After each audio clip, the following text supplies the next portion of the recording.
بسم اللہ الرحمن الرحیم۔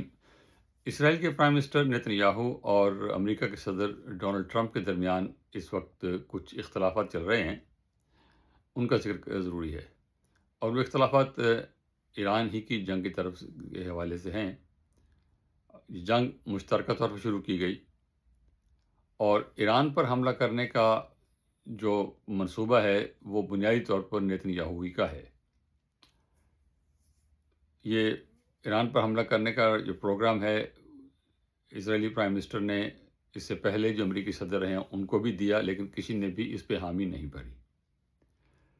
ابھی کچھ دیر پہلے امریکہ کے سابق وزیر خارجہ، سیکرٹری آف اسٹیٹ جسے کہتے ہیں، جان کیری، ان کا انٹرویو سنا۔ انہوں نے کنفرم کیا کہ اسرائیلی پرائم منسٹر نیتن یاہو نے پریزیڈنٹ براک اوباما کو بریفنگ دی تھی بڑی ڈیٹیل کے ساتھ، اور یہ کہا تھا کہ ایران پہ حملہ کریں۔ براک اوباما نے انکار کر دیا تھا کہ اور نہیں کیا تھا حملہ، اور انہوں نے جا کے ان کے ساتھ وہ معاہدہ کر لیا تھا ایٹمی اسلحے کو روکنے کا، اور ایران سے یہ وعدہ لے لیا تھا کہ وہ ایٹم بم نہیں بنائیں گے، اور ساری تفصیل جو ہے پھر ڈونلڈ ٹرمپ نے آ کر اس کو ختم کر دیا، وہ بھی نیتن یاہو کے کہنے پر۔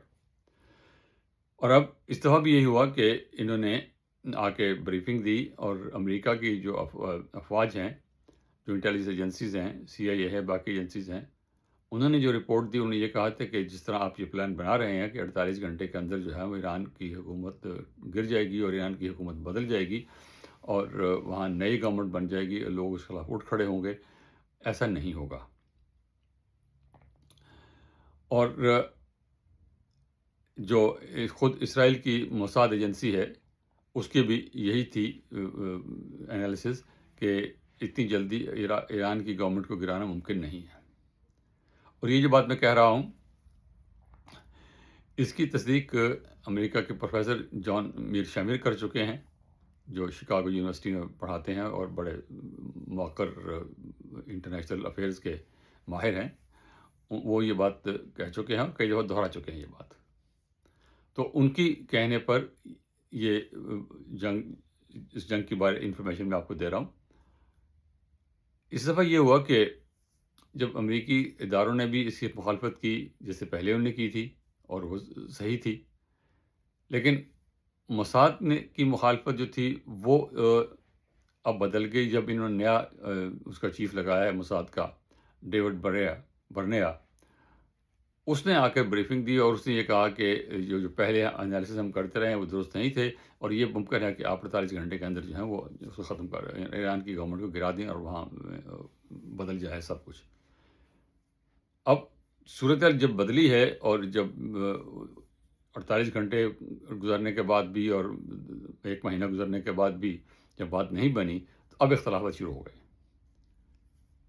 نیتن یاہو کا جو مسئلہ ہے وہ اس کی کتاب ہے 1996 کی، اس میں اسے لکھا ہوا ہے، 7 ممالک کا اس نے نام لیا ہوا ہے، اور وہ ان سب کو اس نے جو ہے وہ ملیامیٹ کر دیا ہے۔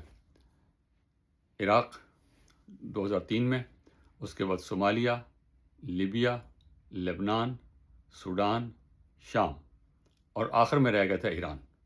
ایران بڑا ملک ہے اور ان باقی ممالک کی نسبت فوجی لحاظ سے بھی طاقتور ہے، لوکیشن بھی اس کی ایسی ہے، تھوڑا دور ہے ان ممالک سے، اسرائیل سے، تو اس لیے خیال تھا کہ وہاں پہ یہ اس طرح کارروائی نہیں ہو سکتی۔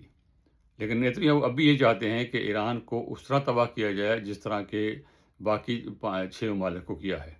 امریکہ اس کے لیے تیار نہیں ہے۔ امریکہ کا خیال یہ ہے کہ اگر وہاں اس طرح افراتفری ہوتی ہے، وہاں اگر خانہ جنگی شروع ہو جاتی ہے، اس کے حصے بکھرے ہو جاتے ہیں، جیسے کہ عراق میں ہوا، جیسے کہ شام میں ہوا، جیسے کہ لیبیا میں ہو رہا ہے، جیسے کہ سوڈان میں ہو رہا ہے، تو پھر وہاں پر جو ہے دہشت گردی کے امکانات بہت بڑھ جائیں گے، اور یہ ہمارے لیے درست نہیں ہے۔